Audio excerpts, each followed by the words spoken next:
Baik, terima kasih kembali media, apakah media nasional, apakah media daerah.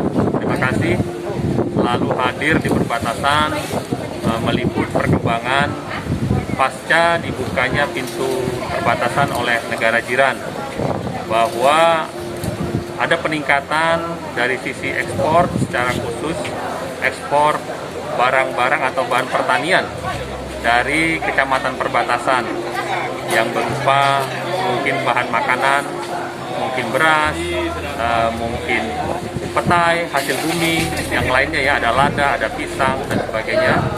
Kesemuanya ini banyak dapat terlaksana dengan kerjasama yang baik dari unsur CIQS, pemerintah desa, dan dalam hal ini ada BUMDes. Bagaimana kita ketahui, pemerintah melalui kementerian, salah satunya Kementerian Desa dan PDTT, Bapak Menteri beberapa kali menyampaikan untuk menyertakan, mengajak BUMDes untuk aktif bersama-sama dalam mendukung ekspor. Dalam kesempatan ini, melalui PLBN Entikong, sudah kesekian kali diluncurkan ekspor hasil bumi.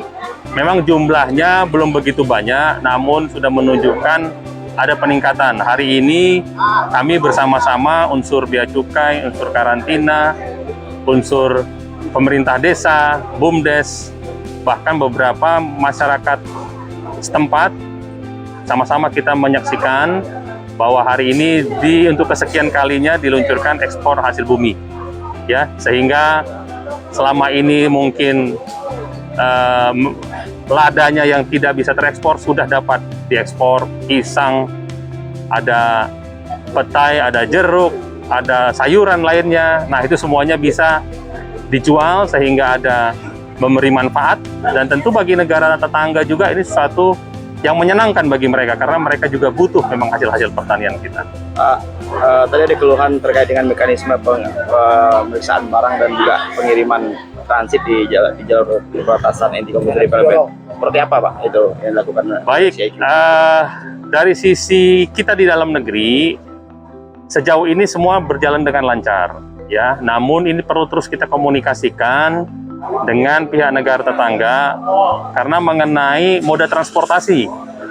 Jadi misalnya kendaraan pick up atau kendaraan box yang dari sisi Kalimantan Barat, dari sisi Sanggau ataupun Entikong mau menuju ke Tebedu dan Malaysia, itu harus kita komunikasikan mengenai kendaraan tersebut, karena mengingat tentu ada ketentuan tersendiri di negeri mereka mengenai kendaraan. Namun terus kita lakukan, kita jembatani, apakah kita berbicara dengan custom di sana, dengan polis di sana, ataupun dengan perhubungan ya, GPG namanya yang ada di negara tetangga. Ya. Sejauh ini sudah semakin baik ya, sudah ada jalan tengah ya. Apakah nanti ada pertukaran kendaraan di sisi awal Tebedu ataupun nanti di batas ya, di daerah zona tengah itu, zona netral yang kita kenal ataupun no man's land, apakah di sana nanti akan pertukaran kendaraan dan sebagainya. Sudah berapa banyak Pak PT atau juga BUMDes yang dilibatkan dalam kegiatan ekspor impor melalui perbatasan Entikong? Tentu karena ini kecamatan perbatasan, hanya ada 2 kecamatan perbatasan, diharapkan ada 2 sekurangnya BUMDes. Namun saat ini masih 1 yang aktif, namun ke depan karena juga akan ada PLB maksud saya, PLB bahan pokok di daerah kecamatan satunya lagi, Kecamatan Sekayam. Kami harap nanti BUMDes Sekayam itu aktif untuk di PLB bahan pokok yang di Sekayam. Nah, yang di Entikong yang aktif adalah BUMDes yang ada di Entikong.